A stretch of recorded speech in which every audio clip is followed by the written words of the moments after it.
हाय students, मैं Savajit the nice coaching campus by Savajit sir में आपका स्वागत है। यदि आप नए स्टूडेंट हो और चैनल को सब्सक्राइब नहीं किए हैं तो चैनल को सब्सक्राइब कर लीजिए, जिससे आने वाली वीडियोस का पता आपको चलता रहेगा स्टूडेंट्स। और आज मैं कक्षा 10 का मानव नेत्र का पार्ट 2 पढ़ाने जा रहा हूँ स्टूडेंट, जिसमें हमारा टॉपिक होगा मानव नेत्र की समंजन क्षमता। हम समंजन क्षमता को समझेंगे कि मानव नेत्र की समंजन क्षमता क्या होती है, कब समंजन क्षमता हमारे नेत्र की स्ट्रॉन्गर होती है और कब वीक हो जाती है। तो आइए जानते हैं कि मानव नेत्र की समंजन क्षमता होती क्या है। एक ऐसी घटना पुतली के बारे में मैंने बताया था कि ये आवश्यकता अनुसार बड़ी हो जाती है और छोटी भी हो जाती है, अर्थात जो हमारी मांसपेशियां होती हैं अधिक प्रकाश में सिकुड़ जाती हैं, ठीक है, जिससे हमारा नेत्र तारा अथवा पुतली छोटा हो जाता है और कम प्रकाश में ये देखने के बाद ये बढ़ जाती हैं, जिससे हमारी पुतली का आकार बढ़ जाता है स्टूडेंट्स। तो यही मानव नेत्र का यही गुण समंजन क्षमता कहलाता है। अब परिभाषा में आते हैं, और परिभाषा देना है तो कैसे देंगे मानव नेत्र की समंजन क्षमता का, ठीक है। मानव नेत्र द्वारा आवश्यकता अनुसार प्रकाश को परिवर्तित कर लेने की क्षमता को समंजन क्षमता कहते हैं, ठीक है। समंजन क्षमता वृद्धावस्था में कम हो जाती है, ठीक है। जैसे जैसे मनुष्य की उम्र बढ़ती है वैसे वैसे मनुष्य की समंजन क्षमता का मान कम होने लगता है स्टूडेंट्स। और ये रही समंजन क्षमता, और समंजन क्षमता पर आधारित कुछ टॉपिक हैं जिन टॉपिकों के बारे में हम डिस्कशन करेंगे इसके आधार पर। तो इसके आधार पर पॉइंट्स नंबर 1 हमारा टॉपिक होगा, जिसका नाम है दूरबिंदु, ठीक है। पॉइंट्स नंबर 2 हमारा टॉपिक होगा निकट बिंदु, और पॉइंट्स नंबर ये फर्स्ट, ये सेकेंड, और पॉइंट्स नंबर 3 जो है समंजन क्षमता के आधार पर जो हमारा टॉपिक है दृष्टि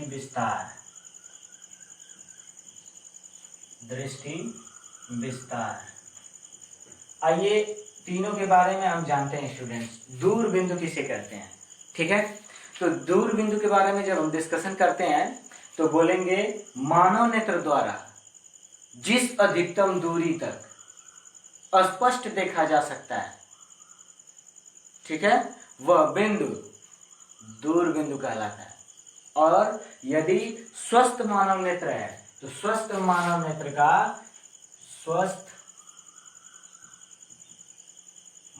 नेत्र का दूर बिंदु अनंत होता है।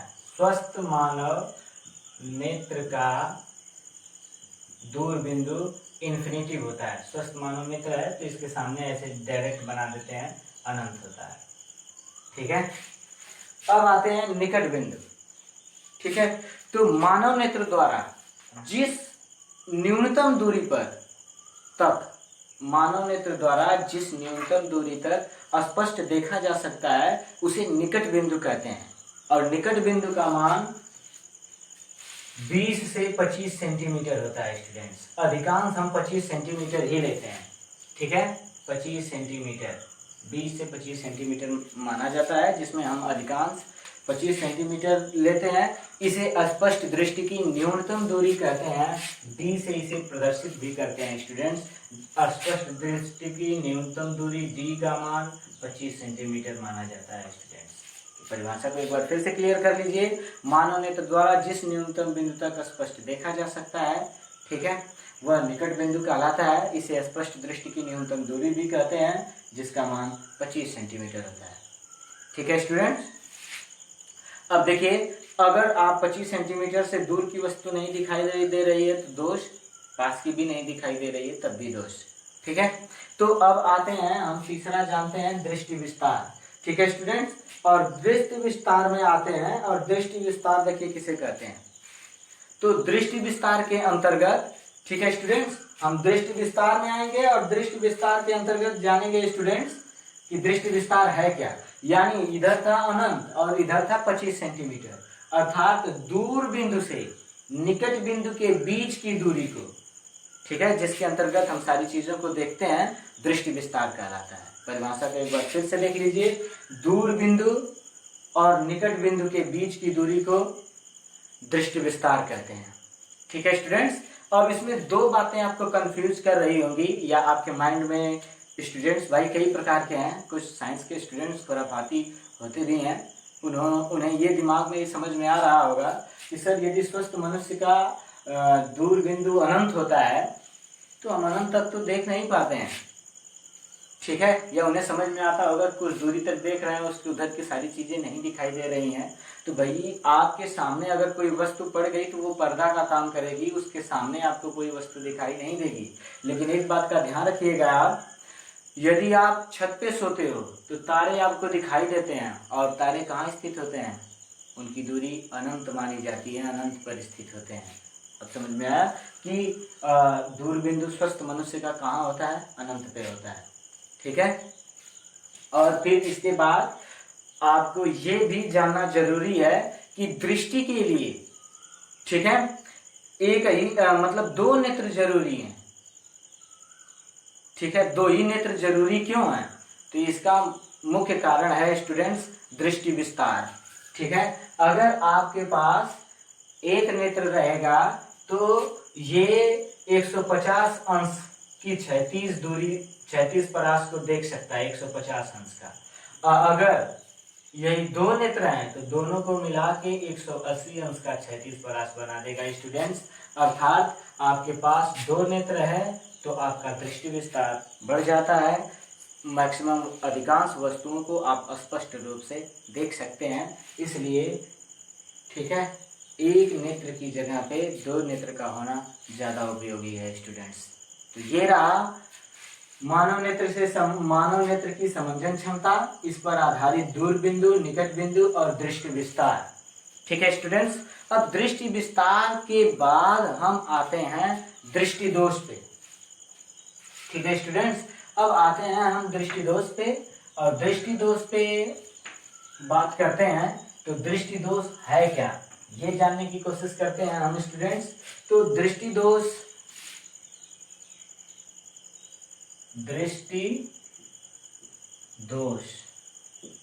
ठीक है, मतलब दृष्टि में कमी। ठीक है, यानी किसी भी वस्तु का स्पष्ट रूप से हमें दिखाई नहीं, हमारी आंखों द्वारा हमें दिखाई नहीं देना। यानी देखिए स्टूडेंट्स, अभी हमने रेटिना के बारे में आपको बताया कि यदि प्रतिबिंब रेटिना पर बनता है तो प्रतिबिंब हमें स्पष्ट रूप से दिखाई देता है। ठीक है, लेकिन यदि प्रतिबिंब रेटिना के आगे अथवा रेटिना के पीछे बनने लगे, ठीक है स्टूडेंट्स, यदि प्रतिबिंब रेटिना के आगे अथवा रेटिना के पीछे बनने लगेगा तो वही क्या कहलाएगा, मानव नेत्र द्वारा दृष्टि दोष बनना चाहिए रेटिना पर। ठीक है स्टूडेंट्स, तो आइए हम चर्चा करते हैं दृष्टि दोष के बारे में। तो परिभाषा कैसे लिखेंगे दृष्टि दोष की। ठीक है स्टूडेंट, तो परिभाषा होगी दृष्टि विस्तार के अंतर्गत यदि प्रतिबिंब रेटिना पर न बनकर रेटिना के आगे अथवा रेटिना के पीछे बनता है तो उसे दृष्टि दोष कहते हैं। दृष्टि दोष निम्न प्रकार का होता है स्टूडेंट्स, इसका मुख्य रूप से नाम नहीं देंगे कि 2 प्रकार का, 3 प्रकार का।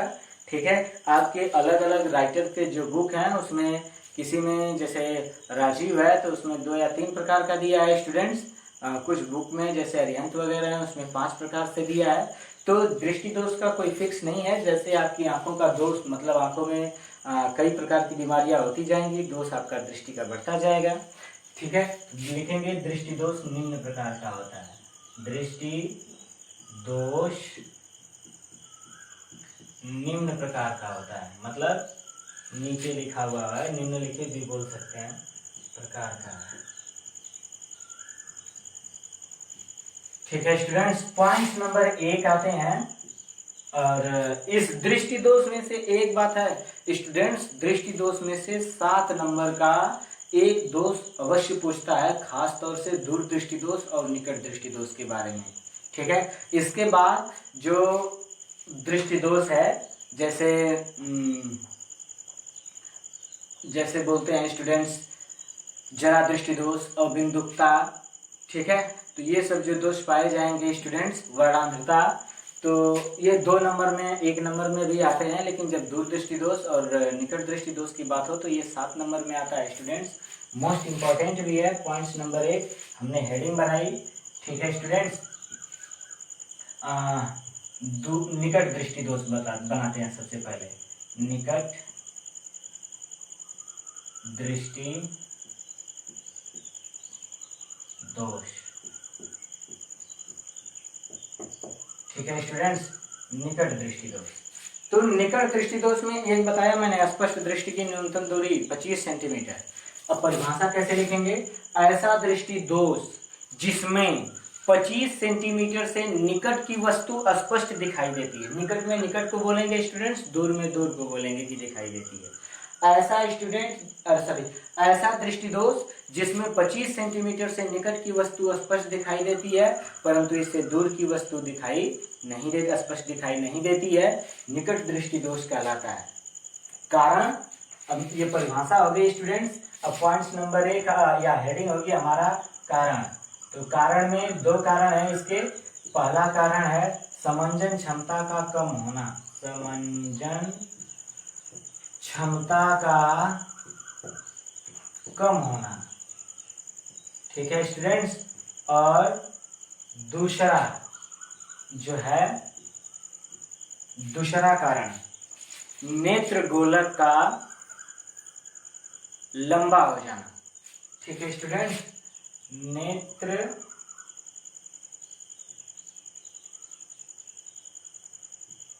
नेत्र गोलक का लंबा हो जाना, होना या हो जाना, ठीक है स्टूडेंट्स। ये 2 कारण रहे। ये 7 नंबर की परिभाषा है स्टूडेंट्स, पूरा मैटर है क्वेश्चन। तो पहले लिखेंगे क्या? दृष्टि दोष की परिभाषा, फिर कारण, ठीक है। और कारण में अब फिगर भी बनाएंगे स्टूडेंट्स। देखिए यहाँ पे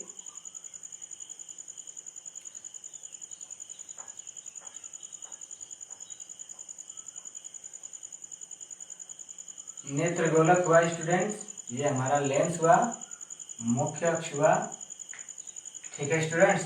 अब ये जाने वाली किरणें मुख्य अक्ष के जो समानांतर है, लेंस से अपवर्तन के पश्चात एकदम जाके रेटिना पर मिलती है स्टूडेंट्स। तो जब प्रतिबिंब रेटिना पर बनता है, तो मैंने बताया था ये सामान्य मानव नेत्र है या स्वस्थ मानव नेत्र है, ठीक है।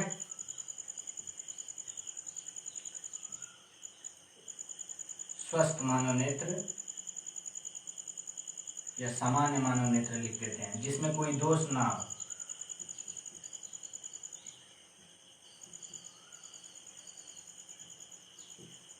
नेत्र।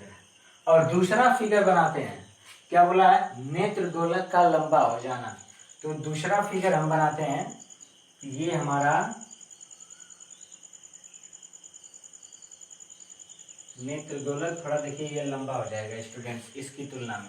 यहाँ पे नेत्र गोलक जब लंबा हो जाएगा तो प्रतिबिंब यहाँ पे लेंस, मुख्य अक्ष, ये समानांतर जाने वाली किरणें, और नेत्र गोलक लंबा हो जाएगा स्टूडेंट्स।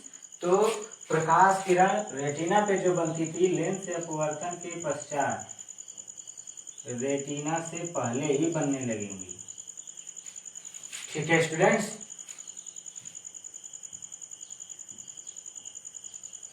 रेटिना से देख रहे हैं, ठीक है ना। तो यहाँ पे लिखेंगे निकट दृष्टि दोष युक्त नेत्र, निकट दृष्टि दोष युक्त नेत्र। देखिए इसमें नेत्र गोलक लंबा हो जाएगा स्टूडेंट्स और प्रतिबिंब रेटिना से पहले बनने लगेगा। तो ये हो गया स्टूडेंट्स कारण। समंजन क्षमता, या तो समंजन क्षमता आपकी कम हो जाएगी या नेत्र गोलक लंबा हो जाएगा, तब आपको निकट दृष्टि दोष होता है स्टूडेंट्स। और निकट दृष्टि दोष में कारण हमने जान लिया। अब कारण के बाद आता है निवारण, ठीक है। तो ये दोनों फिगर बन जाएगा स्टूडेंट्स। इन दोनों के फिगर के पश्चात, ठीक है, ये कारण में इतना बना लेंगे। अब हमारी अगली हेडिंग होगी निवारण। ठीक है स्टूडेंट्स, इतने को 60 स्क्रीन मार लीजिए स्टूडेंट्स आप, और जितना वीडियो बोला हूँ उसे ध्यान से सुनिएगा। ठीक है, यहाँ से आपके 7 नंबर का क्वेश्चन चल रहा है। अब इसके पश्चात आएगा निवारण। हम निवारण कैसे लिखेंगे? निवारण लास्ट हेडिंग है स्टूडेंट्स, और निवारण में लिखेंगे कि निकट दृष्टि दोष में बनने वाला प्रतिबिंब रेटिना पर न बनकर रेटिना से पहले बनने लगता है, जिससे हमें 25 सेंटीमीटर से निकट की वस्तु तो स्पष्ट दिखाई देती है, परंतु इससे दूर की वस्तु दिखाई नहीं देती है। इस दोष के निवारण के लिए हम चश्मे में उचित फोकस दूरी की, यानी अब जैसी हमारे नेत्र लेंस की क्षमता होगी उसके अनुसार उचित फोकस दूरी के, अब देखिए स्टूडेंट्स यहाँ पे कौन से लेंस का प्रयोग करेंगे? चश्मे में प्रयोग करेंगे, अर्थात नेत्र से बाहर, इना की आंख में लेंस लगाने लगे। ठीक है, हमारा जो दृष्टि दोष होगा चश्मे के बाहर हम लेंस का प्रयोग करेंगे। तो अब देखिए निवारण वाला मैटर आएगा स्टूडेंट्स, तो अब इसे हम मिटा देते हैं। ठीक है, और निवारण में मिटाने के पश्चात अब हमारा यहाँ से ये दृष्टि दोष, पहले ये ए रहा है, ये बी रहा, अब इसमें ये ए हो जाएगा निवारण वाले में, और बी वाले का फिगर बनाएंगे स्टूडेंट्स यहाँ पे। ठीक है, निवारण में, तो निवारण में नेत्र गोलक लंबा है स्टूडेंट्स, तो नेत्र लेंस रहा। ठीक है स्टूडेंट्स, अब यहाँ पे देखिए किरणों को फैलाने वाला लेंस चाहिए, अवतल लेंस किरणों को फैलाता है स्टूडेंट्स, इस बात का ध्यान रखिएगा। अर्थात यहाँ पे हमारा अवतल लेंस का प्रयोग किया जाएगा। निकट दृष्टि दोष के निवारण हेतु पूछा भी जाता है किस लेंस का प्रयोग किया जाएगा, तो निकट दृष्टि दोष के निवारण के लिए अवतल लेंस का प्रयोग किया जाता है स्टूडेंट। अब ये करता क्या है, ये किरणें जो मुख्य अक्ष के समानांतर जा रही थी, ठीक है, ये किरणें क्या करता है, लेंस थोड़ा सा ऐसे फैला देता है, थोड़ा सा। देखिए किरण थोड़ी सी फैली, और फैलने के पश्चात अब ये किरण जो पहले बन जा रही थी, अब ये जाके रेटिना पर बनेंगी। ठीक है स्टूडेंट्स, अब ये रेटिना पे प्रतिबिंब बन रहा है।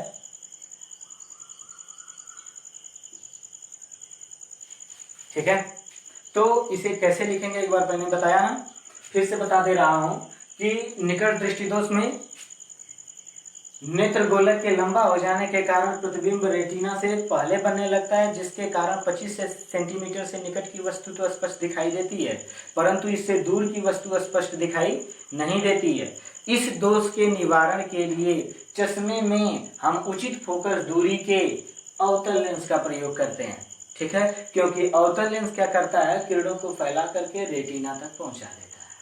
ठीक है स्टूडेंट्स, तो इतना विवरण आप अगर लिख देते हैं तो ये आपका 7 नंबर का क्वेश्चन रेडी हो जाएगा स्टूडेंट्स। मैंने क्या बताया, निकट दृष्टि दोष, उसकी परिभाषा, कारण, कारण में दोनों फिगर, फिर निवारण, निवारण कितना बोला हूँ उसे लिखने के पश्चात फिर ये दोनों फिगर। इसके लिए ए ये रहेगा चित्र ए, और चित्र बी ये रहेगा निवारण के लिए स्टूडेंट्स। और जब कारण में बताया था तो यहाँ जो फिगर बनाया था ये तब ये होगा और ये तब बी हो जाएगा स्टूडेंट। ठीक है, तो ये रहा आपका निकट दृष्टि दोष। आइए स्टूडेंट्स हम जानते हैं दूर दृष्टि दोष, जो भी काफी इंपॉर्टेंट है। ठीक है, तो दूर दृष्टि दोष के बारे में हम जानते हैं स्टूडेंट्स, और दूर दृष्टि दोष में कैसे लेंस का प्रयोग किया जाता है ये भी जानते हैं। ठीक है ना स्टूडेंट्स, तो यहाँ पे लिखेंगे अब हम पॉइंट्स नंबर 2 दूर दृष्टि दोष। पॉइंट्स नंबर 2 अब यहाँ पे हो जाएगा दूर दृष्टि दोष। देखिए निकट दृष्टि दोष को मायोपिया कहते थे स्टूडेंट्स, और इसे हाइपर मायोपिया कहेंगे। अब दूर दृष्टि दोष या हाइपर मायोपिया, और इसमें देखते हैं स्टूडेंट्स इसे दूर दृष्टि दोष किसे कहते हैं। परिभाषा सेम उसी तरह से, ऐसा दृष्टि दोष जिसमें 25 सेंटीमीटर से दूर की वस्तु तो स्पष्ट दिखाई देती है, परंतु इससे नजदीक की नहीं, दूर दृष्टि दोष कहलाता है कारण। अब हेडिंग में आ जाएंगे, हमारा हेडिंग उसी तरह से होगा स्टूडेंट्स, कारण। हमारी हेडिंग होगी कारण। कारण में क्या बताएंगे, पॉइंट नंबर 1 वही चलेगा, समंजन क्षमता का कम हो जाना। समंजन क्षमता का कम होना या हो जाना। ठीक है, और पॉइंट नंबर 2 में होगा हमारा स्टूडेंट्स नेत्र गोलक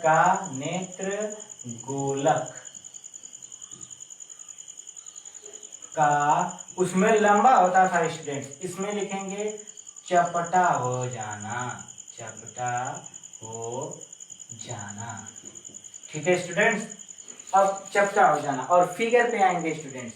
तो फिगर तो मैंने थोड़ा मिटा दिया, ये मेरी मिस्टेक थी, इसे फिर से बना दे रहे हैं। ठीक है, ये हमारा सामान्य नेत्र हुआ स्टूडेंट्स।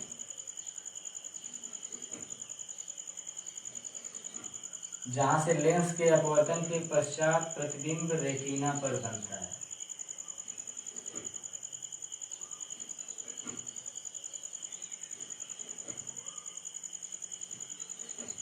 और सामान्य मानव नेत्र। ठीक है स्टूडेंट्स, अब देखिए हमारा प्रतिबिंब रेटिना पर बन रहा है।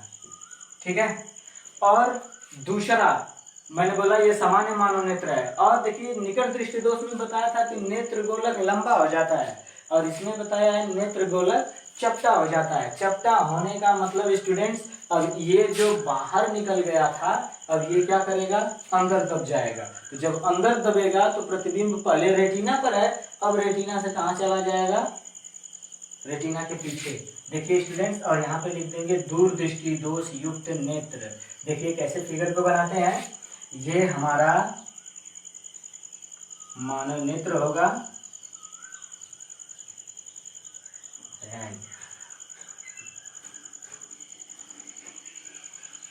देखिए इसमें नेत्र गोलक को हम थोड़ा सा चपटा करेंगे स्टूडेंट्स, ये नेत्र गोलक हमारा चपटा हो जाएगा।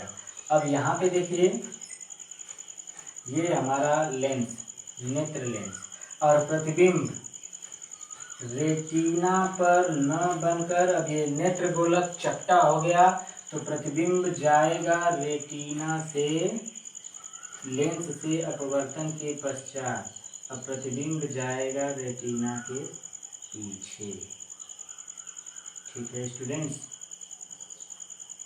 ये हमारा आर है जो रेटिना पर न बन करके रेटिना के पीछे बन रहा है।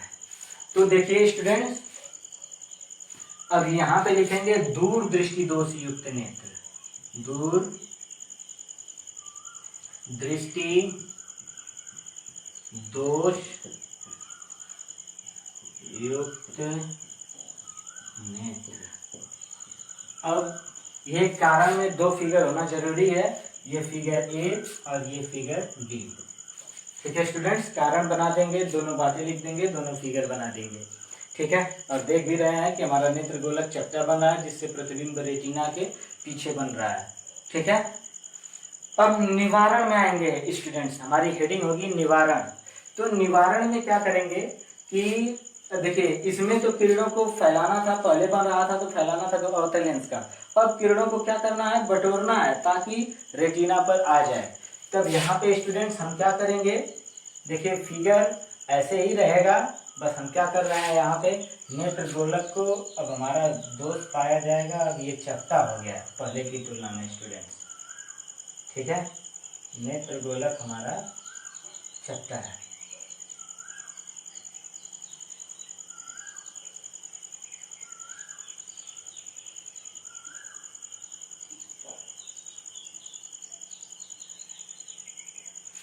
ठीक है स्टूडेंट्स, तो यहाँ पे देखिए कि ऐसा लेंस लगाएंगे चश्मे के बाहर, सॉरी चश्मे में, कि देखिए उत्तल लेंस लगा देंगे। अब ये जो मुख्य अक्ष के समानांतर किरण जा रही है, ठीक है, अब ये क्या करेगी, किरणों को थोड़ा सा पतला कर, मतलब एकत्रित कर देगी। ठीक है,